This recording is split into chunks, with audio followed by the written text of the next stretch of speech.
So you said you were going to do some critical thinking about the type of leadership style you feel is needed for this team. What did you decide on? Yeah, maybe a little more vocal. I'm usually a lead by example kind of guy, but I think I could pick my spots, say some more things. So find those spots this week. Why do you think that could be beneficial? Well, we got a lot of young guys that we're counting on. I haven't really been here before, so have them hear my voice a little bit might be beneficial for them. I don't know. Have you already started with that? Not yet. Something I forgot to ask you from the other night, that your block, how did that work on the kind of the play that got turned around? Yeah. Is that just instinctive, or did you think about it? Or? Zach made 4 people miss on the front side in reverse field, so figured I'd get in the way and help him out a little bit. He made a great play. You blocked with your left shoulder. Yeah, definitely the left. With the vocal leadership thing, is that something you did a lot of at LSU, or even in high school, or is this something that's going to be new to you? I've always just kind of picked my spots when to do that. I've never really been that guy, I would say, and still won't be a big part of who I am, but there's definitely some spots that I feel like it could be needed. How important is it when you decide to speak up that you do it with authority in your own mind, that you know what you're talking about, and not try to go too far into somebody else's job? Yeah, I think those are always the things that you think about. I've always been a guy that just focuses on what I have to do, and speaking up within technical aspects of football with routes and concepts and things like that, but never really a big picture vocal kind of guy. So I think that's more what I'm talking about, is big picture, work ethic, stuff like that. Who's the best leader you've been around, and why? As far as vocal leadership, JT Barrett was really, really good at it when I was at Ohio State. He was always, the pregame speech guy, fiery, vocal leader guy. And so, that's never really been me, but, watching him do that was impressive. Has it hit you yet that some of your more vocal leaders in the past aren't here on this team? And I mean, Zach will stay up and say it's your team. Has it really hit you that you might have to be a different leader than you've been in years past, simply because of how much turnover on the team over the last couple of years? No, I wouldn't say that. I think, we've lost guys that are leaders, but I think we were all pretty similar leaders. I wouldn't say we had a ton of, rah-rah vocal guys. And at some point, you can only say so much, and you got to go out and play, and everybody's got to be focused on what they can do to get better every day, and there's only so much you can do or say to, help that. Is that what this is? Is almost trying to jumpstart things, get into a complete rhythm so you can start winning games and going in the right direction? Just understanding the position that we're in, and the opportunities we have going forward, and how the urgency needs to heighten a little bit in this tough spot that we're in. Do you find yourself being a leader from both sides of the ball? Obviously, you're more on the offensive side, but if you see something on the defensive side, do you feel like you could step in and say, hey, something could change or something should change? I would never go to the opposite side of the ball schematically or anything like that. That's their world, and they know what they need to do and need to fix. But big picture stuff, definitely.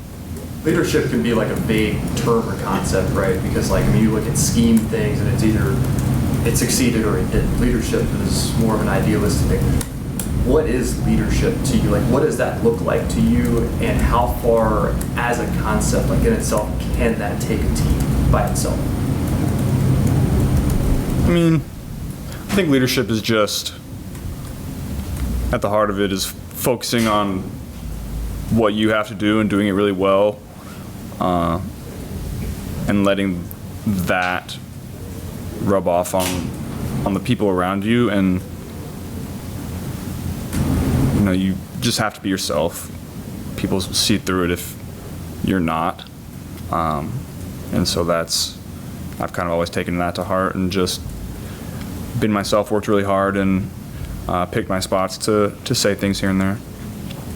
What you said about getting better every day, that's something, if you guys are 3-0, you'd still be saying that, right? So does it feel, even though that's the main mission, no matter where you're at, does it feel different to strive toward that when it is a situation like this, 0-3, as opposed to like a 3-game winning streak? That specific idea, no.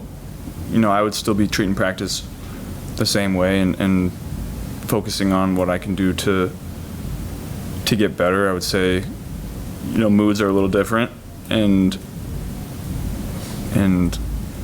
you know, energy is heightened when you're in this spot. Just knowing what we have ahead of us is going to be a tall task, but I think we're ready for it. Because of the expectations being so high for this team at the start of the year, and then obviously with the 0-3 record, there's a lot of questions about accountability and where blame goes. And I know you guys don't do that, but do you feel like there is enough coach to player and player to player accountability that happens within your locker room? Yeah, I would say that. Everybody knows the places that they can get better from week to week, and that's made very clear within the rooms. And you know, there's always places to improve individually, team-wise and unit-wise. So our coaches make that very clear, and we have smart players in the room to understand that and take that to heart and go and fix it. Joe, when Trent Brown went down the other day in the game, you made it a point to walk up to Amarius, and I don't know what was said necessarily, but did you have a message for him, and why did you feel it was important to go say whatever it was to Amarius? I didn't say much. You know, I just pat him on the shoulder pads, and that was, I don't even think I said anything, but that was just me saying, hey, it's your time to go. I have a lot of confidence in him. He had a good camp. He's a smart player. He's going to continue to get better and better. So I'm excited to play with him. Excited to watch him play. He's gonna be a good one, I think. What did you think about the offense when you watched the film from Monday? Yeah, we were really good. We had spots, obviously, where we could improve. You know, we got down to the red zone and kicked 2 field goals, missed 1. So, you know, came away with 3 points when it could have been 14 there. So whenever you have those opportunities that you didn't cash in on, that's what sits with you. And at the end of the day, we didn't do enough to win the game. So we got to take advantage of those opportunities next week. How do you go about when you have an expectation you feel like the team should be at, or a level the team should be playing at?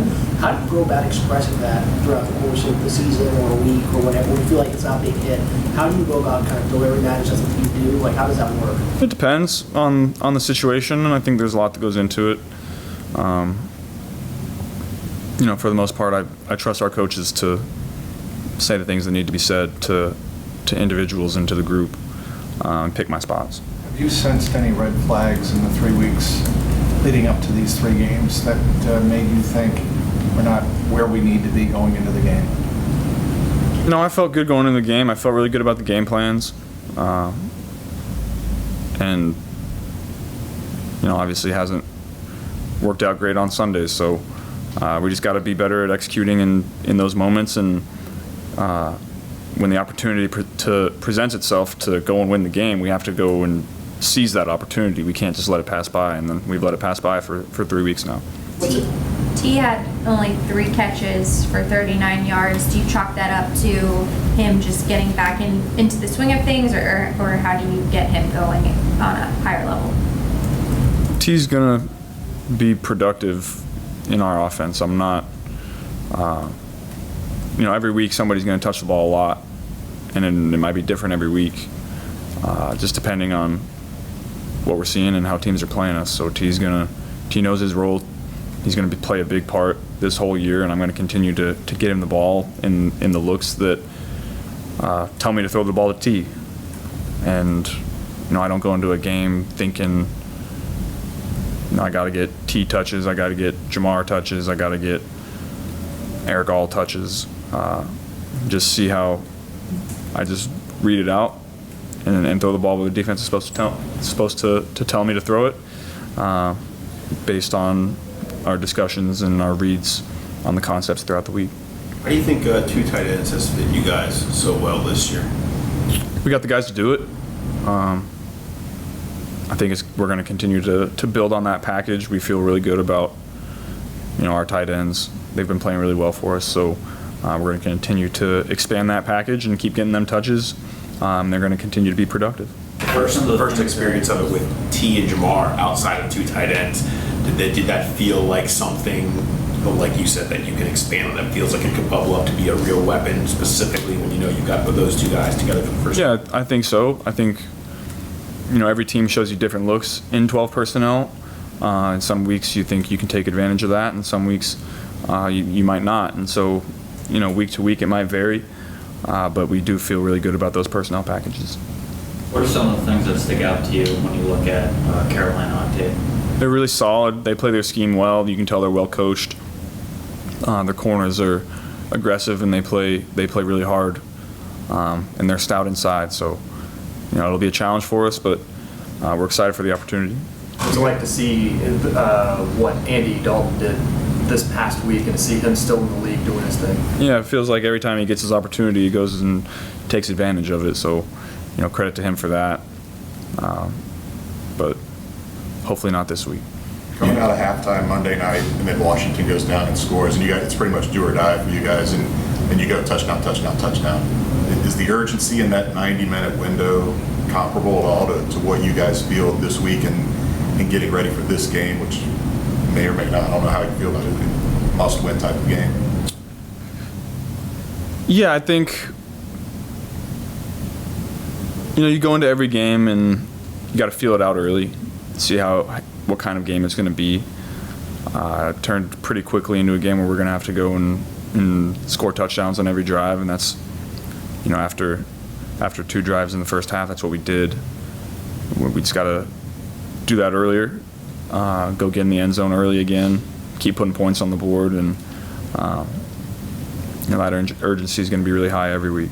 There's a lot of numbers about 0-3 teams and their chances and how many of those have made the playoffs. Why do you feel like this team is maybe unique and can buck all those trends of the teams that have started 0-3 and failed to make the postseason?